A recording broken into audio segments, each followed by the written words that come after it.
सोम नदी में कहां से आया 2 क्विंटल जिलेटिन?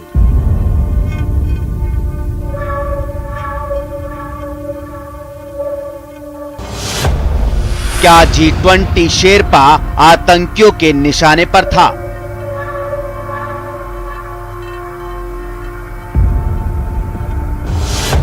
क्या राजस्थान को दहलाने की थी साजिश?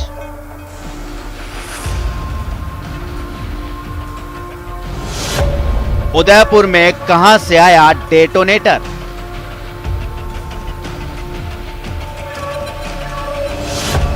रेलवे पुल पर बारूदी साजिश किसकी?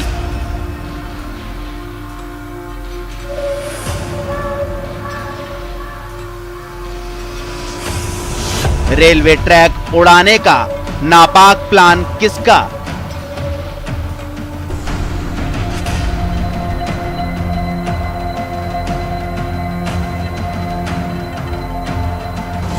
क्या ट्रैक पर ब्लास्ट आतंकी साजिश का हिस्सा?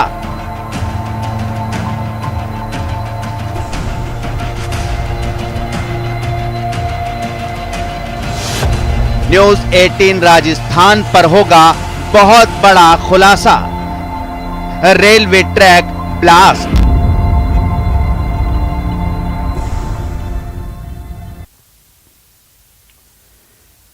क्या ब्लास्ट आतंकी साजिश का हिस्सा था? क्या ये नक्सली हमला था? क्या ये पीएफआई की बदले की कार्रवाई थी या फिर ये किसी और की शरारत थी? नमस्कार, मैं हूं आपके साथ सुमित गुप्ता और आज न्यूज 18 राजस्थान पर हम बहुत बड़ा खुलासा करने वाले हैं। उदयपुर रेलवे ट्रैक ब्लास्ट को डिकोड करने वाले हैं। अगले आधे घंटे आप हमारे साथ बने रहिए क्योंकि न्यूज 18 राजस्थान पर होगा Udaipur railway track blast decoded.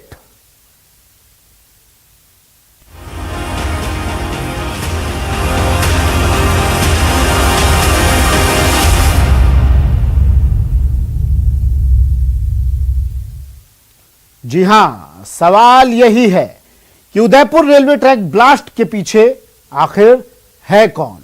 क्योंकि अभी तक जांच एजेंसियों की जांच जहां तक पहुंची है उससे इतना तो साफ हो ही गया है कि उदयपुर रेलवे ट्रैक ब्लास्ट के पीछे किसी की साजिश है। पर यह साजिश है किसकी? जांच एजेंसियां इस बात का पता लगाने में जुटी हैं।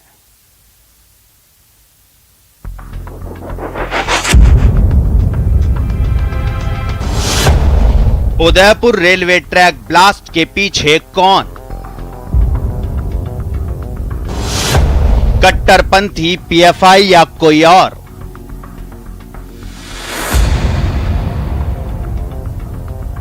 सवाल उठ रहे हैं। जांच एजेंसियां पता लगाने में जुटी हैं कि आखिर उदयपुर रेलवे ट्रैक ब्लास्ट के पीछे कौन है।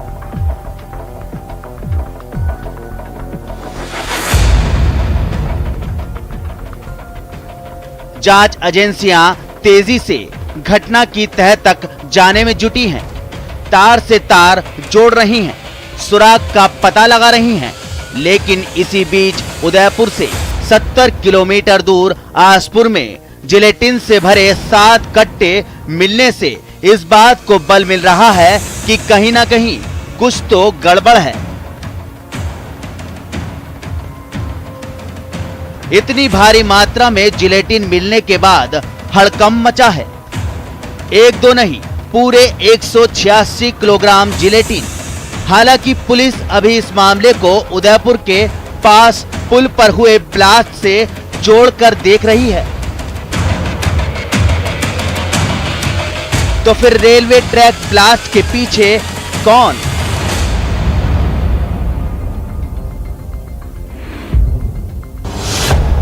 रेलवे ट्रैक ब्लास्ट के पीछे कौन? संभावना नंबर 1, G20 शेरपा से पहले आतंकियों की साजिश हो सकती है। संभावना नंबर 2, पीएफआई पर बैन के बाद पीएफआई का बदले का नापाक प्लान हो सकता है। संभावना नंबर 3, राजस्थान के दक्षिणी हिस्से में सक्रिय किसी दूसरे आतंकी संगठन के स्लीपर सेल का हो कारनामा। संभावना नंबर 4, भील प्रदेश की भी मांग को लेकर उग्रपंथी युवाओं ने तो नहीं अंजाम दिया।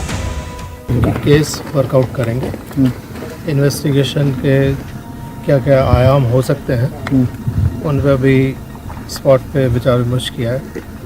अभी कुछ प्रश्न हमारे बकाया हैं, तो उन प्रश्नों पे आपस में जब सामूहिक चर्चा करेंगे, ब्रेनस्टॉर्मिंग करेंगे, तो उसके बाद स्थिति और स्पष्ट होगी। लेकिन ये विश्वास है कि ये केस वर्कआउट होगा। सर, अभी जिस तरीके का पावर ब्लास्ट था, ये क्या इंटेंशन उनकी पूरी यही थी कि वो ट्रेन को टारगेट कर रहे थे या पैसेंजर्स को टारगेट कर रहे थे? ये तो लगभग स्पष्ट है सभी को कि जिस हिसाब से ये एक्टिविटी की गई है, तो डिसरप्शन की एक्टिविटी है, सबोटाज की एक्टिविटी है, और किसी भी तरह से इसमें कोई मेरे ख्याल से संदेह नहीं होना चाहिए किसी को भी। जांच में ये सामने आया है कि रेलवे ट्रैक पर ब्लास्ट करने के लिए सुपर पावर 90 कैटेगरी के विस्फोटक का इस्तेमाल किया गया था। सुपर पावर 90 पैकेज्ड इमल्शन विस्फोटक है, जो एक मजबूत, हाई स्ट्रेंथ और खतरनाक डेटोनेटर माना जाता है। विस्फोटक के बारे में पूरी जानकारी जुटाई जा रही है। जांच टीमें भी विस्फोटक की एनालिसिस कर रही हैं। इधर राजस्थान पुलिस ने एफआईआर में भी आतंकी साजिश रचे जाने से जुड़ी धाराएं दर्ज की हैं। अब ऐसे में सवाल है कि क्या ब्लास्ट आतंकी साजिश का हिस्सा था? क्या ये नक्सली हमला था? क्या ये पीएफआई की बदले की कार्रवाई थी, या फिर ये किसी और की शरारत थी? फिलहाल जांच जारी है और भरोसा है कि जल्द ही ये सामने आ जाएगा कि उदयपुर रेलवे ट्रैक ब्लास्ट के पीछे आखिर है कौन। उदयपुर से न्यूज़ 18 राजस्थान के लिए कपिल श्रीमाली की रिपोर्ट। सहयोगी मेरे साथ जुड़ गए हैं, कपिल श्रीमाली उदयपुर से हमारे साथ जुड़े हैं और डूंगरपुर से जयेश पवार हमारे साथ जुड़े हैं। मामले में लिखा गया है, मामला जो दर्ज किया गया है कपिल, आतंकी साजिश का जिक्र हुआ है, जो मामला दर्ज हुआ है। क्या इस बात को लेकर पुख्ता सबूत, यानी मान लिया जाए पुख्ता सबूत मिल गए और इस बात से अब इनकार नहीं किया जा सकता?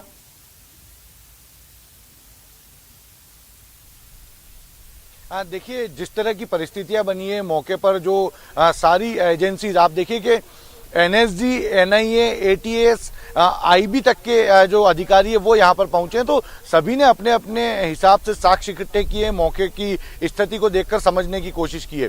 सबसे महत्वपूर्ण बात आप देखिए कि एफआईआर जो रेलवे अधिकारियों द्वारा जावरमंज थाने में दर्ज कराई गई, उसमें भी ये स्पष्ट अंदेशा जताया गया कि आतंक फैलाने की दृष्टि से, बड़ी जनहानि करने की दृष्टि से इस ब्लास्ट को अंजाम दिया गया, और यही वजह है कि आतंक से जुड़ी हुई धाराएं भी इस एफआईआर में दर्ज की गई। इसके अलावा महत्वपूर्ण आप देखिए, मंगलवार को एटीएस के एडीजी अशोक राठौड़ घटनास्थल पर पहुंचे थे। उन्होंने भी मौके पर जब स्थिति देखी, और दूसरा इंटेलिजेंस के एडीजी भी मौके पर पहुंचे थे, उन्होंने भी जो स्थिति देखी, उन्होंने स्पष्ट कर दिया कि ये जो मंसूबे थे ये सिर्फ ट्रैक ब्लास्ट करने के नहीं थे, बल्कि ट्रेन को उड़ाने की भी साजिश हो सकती थी, पैसेंजर को हानि पहुंचाने की भी साजिश हो सकती थी। और उन्होंने कहा कि इसमें कोई दो राय नहीं कि ये एक आतंक की तरह की ये घटना जो है वो हो सकती है। तो सभी जिस तरह का बारूद इस्तेमाल किया गया वो अक्सर आपकी बात हुई होगी, किस तरह के काम में लिया जाता है वो बारूद?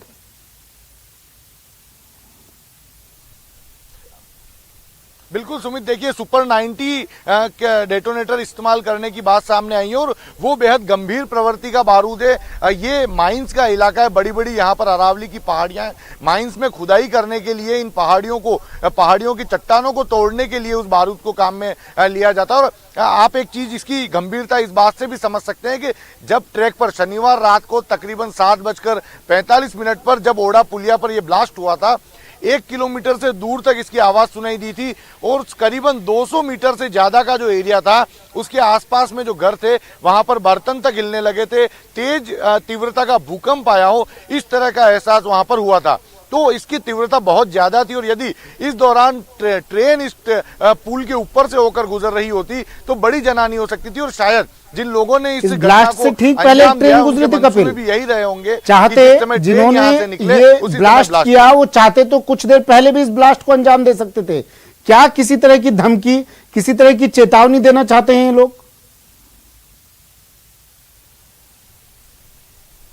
हाँ बिल्कुल, देखिए इसको दो तरह से समझा जा सकता है। ब्लास्ट से कुछ समय पहले इसी उदयपुर से जो ट्रेन रवाना हुई थी असारवा के लिए, वो इस ब्लास्ट से कुछ समय पहले ही ओड़ा पुलिया से होकर गुजरी थी। तो या तो इसको ये समझा जा सकता है कि जिन लोगों ने ये ब्लास्ट किया है वो नौसिखिए टाइप के लोग हैं, वो घटना को अंजाम तो देना चाहते थे लेकिन उनका कोई प्लान पूरी तरह से सक्सेस नहीं हो पाया। दूसरा, चेतावनी का लहजा भी हो सकता है कि उनकी ये मंशा थी कि वो एक भय का वातावरण बनाए, खौफ का वातावरण बनाए, क्योंकि उदयपुर में कुछ समय बाद में 5 से 7 दिसंबर के बीच में G20 की शेरपा बैठक होनी है। इंटरनेशनल स्तर पर वैश्विक मुद्दों को लेकर उदयपुर में चर्चा यहां पर शुरू होगी। तो एक बहुत बड़ा इवेंट उदयपुर में दिसंबर के पहले सप्ताह में शुरू होने वाला है, जिसमें भारत पहली बार G20 की अध्यक्षता करेगा और उसकी पहली बैठक उदयपुर में आयोजित होगी। तो ये भी एक बड़ा मसला हो सकता है कि एक डर का वातावरण यहां पर बनाने की कोशिश की गई हो। ठीक है, डूंगरपुर लिए चलते हैं। जयेश पवार हमारे साथ जुड़े हैं। डूंगरपुर में जिलेटिन की छड़ें मिली हैं। जयेश, अब ये ऐसा नहीं है कि 2-4 जिलेटिन की छड़ें मिली हों, कट्टों में मिली हैं, बड़ी मात्रा में मिली हैं। अब ये किस और इशारा कर रहा है? क्या इसको और उदयपुर वाले मामले को जोड़कर देखा जा सकता है? जिले में देखिए सुमित, उदयपुर जिले में जो रेल पुल ब्लास्ट की जो घटना हुई है और उसके महज 4 दिन बाद यानी कि आज डूंगरपुर और उदयपुर जिले की जो सीमा है कल्याणा पुल, इस वक्त हम ठीक ग्राउंड जीरो पर खड़े हैं। कल्याणा पुल जहां पर कल यहां पर 150 किलो से ज्यादा जो है एक्सप्लोजिव बरामद हुआ था और इसके बाद में आसपुर पुलिस थाना पुलिस ने इसको जब्त किया था। जो जिस प्रकार का एक्सप्लोजिव उदयपुर में, जैसा कि हमारे साथी कपिल ने बताया कि इस्तेमाल किया गया था, उसी प्रकार का एक्सप्लोजिव आप यहां पर देख सकते हैं कि जैसे कल पुलिस यहां से जो एक्सप्लोजिव बरामद करके ले गई है तो पानी में भीगने के कारण कुछ जो इसके कार्टन है, पैकेट के कार्टन है, वो यहाँ पर छूट गए हैं। और हम आपको, हमारे दर्शकों को दिखाना चाहेंगे कि ये राजगेल 19 नाम का हाई पावर एक्सप्लोजिव जो है यहाँ पर बरामद हुआ है बड़ी मात्रा में। और जो उदयपुर में जो ब्लास्ट में जो बारूद इस्तेमाल किया गया था वो भी इसी तरीके का है। जो बरामदगी यहाँ से हुई है, पुलिस ने जो यहाँ से एक्सप्लोजिव बरामद किया है, हम हमारे दर्शकों को दिखाएंगे कि कुछ जो सीधे ग्राउंड जीरो से रिपोर्टिंग कर रहे हैं कि कुछ जो है वो बारूद यहाँ पर अभी भी छूट गया है। आप देख सकते हैं जैसे कि मेरे हाथ में ये एक भीगी हुई जो कि खराब हो चुकी है जिलेटिन की छड़ है, टूटी हुई है। संभावना से किया जा सकता है पुल के नीचे ये जो बड़ी मात्रा में बारूद मिला है, पानी में डूबा हुआ जो खराब हो चुका है, क्या इस संभावना से इनकार किया जा सकता है कि अभी और भी बारूद बाजार में घूम रहा हो?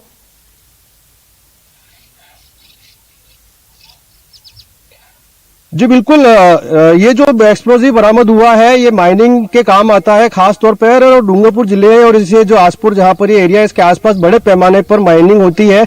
ऐसे में जो ये जो बारूद मिलना है या एक्सप्लोजिव मिलना है यहाँ पर आम बात है, और भी बारूद हो सकता है। एक खास चीज जो नई निकल करके आई है, हम आपको बताना चाहेंगे कि जो एक्सप्लोजिव यहाँ पर बरामद हुआ है वो मार्च में मैन्युफैक्चरिंग था और जानकारों का कहना है कि ये जो बारूद है वो 3 महीने में एक्सपायर हो जाता है। ऐसे में एक संभावना ये बनती है कि एक्सपायर होने के बाद में किसी ने इसको नष्ट करने के लिए यहाँ डाला हो। लेकिन जैसा कि उदयपुर की जो घटना हुई है उसमें पुलिस और विभिन्न तस्वीरें दिखाई देती हैं कि एक्सपायर होने के बाद बारूद ऐसे मिल जाता हो। माइनिंग का इलाका है वो।